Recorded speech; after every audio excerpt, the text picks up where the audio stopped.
অনেকেই অনেক সময় কমেন্ট করে জানতে চান যে ২টা কোম্পানির ইঞ্জিন অয়েল মিক্স করা কি ঠিক হবে কিনা, বাইকে কোনো ক্ষতি হবে কিনা। সেই প্রশ্নের উত্তর আজকে আমরা পাবো। আমি যে একটা কিক্সের মোবিল আছে আমার কাছে, আর একটা হচ্ছে মতুলের মোবিল আছে, দুইটাই আমি আজকে একসাথে আমার ইঞ্জিনে দিব। দেখি কী সমস্যা হয় সেটা আপনাদের সাথে আমি শেয়ার করব। তো চলুন দিয়ে দিই ইঞ্জিনের মধ্যে। অ্যাকচুয়ালি আমার কিক্সটা দেওয়া হয়ে গেছে। তো এই যে হচ্ছে কিক্স 10W40 গ্রেড। আমার হচ্ছে কিক্সটা আমি গত মোটর ফেস্ট হয়েছিল 2024 সালে আইসিসিবিতে। ওখানে হচ্ছে কিক্সটা কিনলে একটা কুপন ছিল, র্যাফেল ড্রর কুপন। ওই কুপনটাতে হিরো কারিজমা এক্সএমআর পাওয়ার চান্স ছিল, দ্যাটস আমি কিক্সটা নিলাম।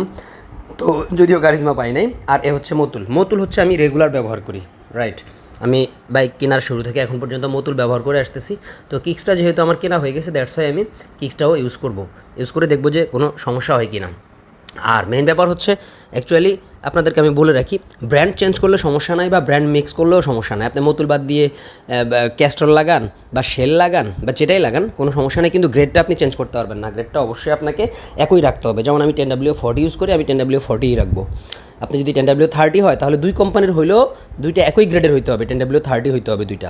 যেমন আমার এই কিক্সটাও 10W40, আমার মতুলও 10W40, দ্যাটস কোনো সমস্যা হওয়ার কথা না।